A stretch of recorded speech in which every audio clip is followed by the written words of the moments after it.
is this? Truck. Yes. Whose truck is this? Bubba truck. Bubba's truck.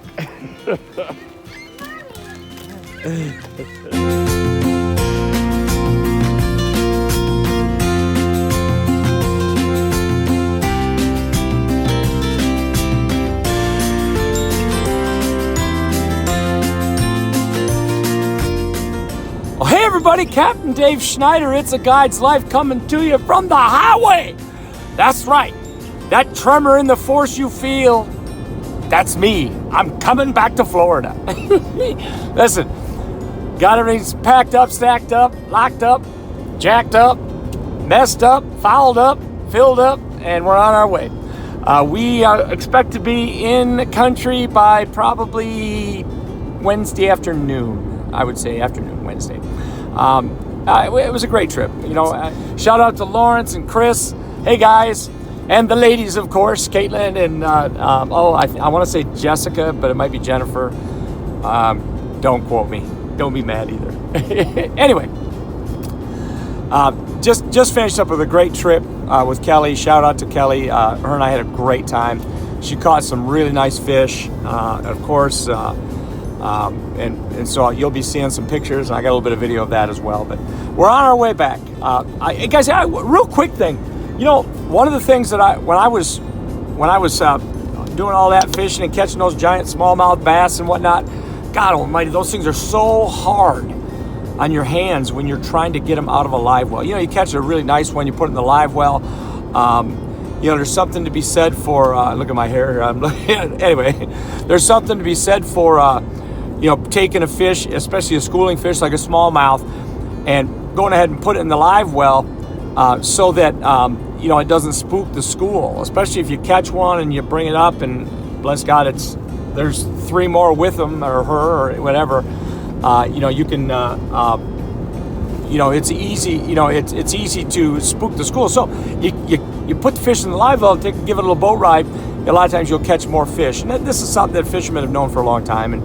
And I'm a believer in that. But having said all that, you catch a nice one and you're hoping to get like a two-fisted picture with a couple of really nice ones. I'm going to tell you something. Digging in the live well after a big smallmouth bass is an incredibly violent and physical thing. My God, I mean, oh my gosh, it's just unbelievable how strong they are, and they'll just pound the living bejesus out of your hands, and you know, out of themselves too in a lot of ways. They'll bang their heads in and out and everything. I had one experience where it almost became laughable.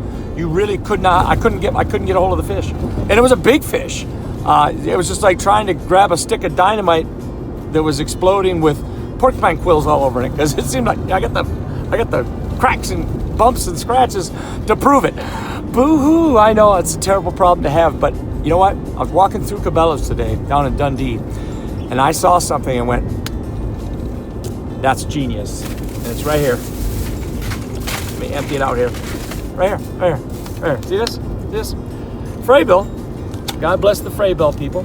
They make a little dip net. And you know, you're thinking, yeah, Captain Dave, no shitza, right? I mean, it never even occurred to me to get a dip net to get a fish out of a live well before. And I mean, I'm almost embarrassed to say that, but yeah, I know. Listen, you don't want to net fish overly, you know, you be real careful, but I'm going to tell you, dipping them in, it's got a pretty fish-friendly netting on the net itself.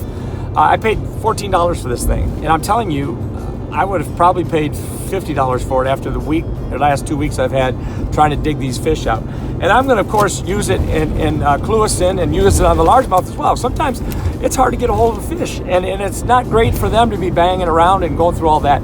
So, little tip for you. I don't know if you've ever thought of it. I didn't think of it, and so I guess I'm sharing it with you with the idea that maybe you haven't thought of it either. If you have a hard time digging a fish out, Freybill has the answer. And I mean, I'm just delighted when I found this thing. I'm like, I can't believe I didn't think of this kind of deal. So anyway, a nice little hot tip for you.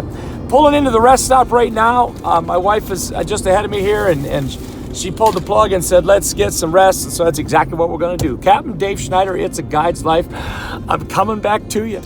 I can't wait. I hear the lake level at Okeechobee is at about 11.6, 11.62, 11.7.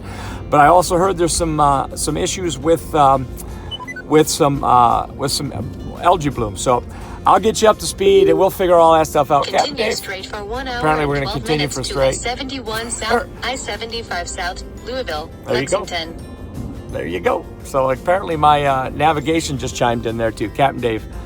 I'll see you guys in the morning.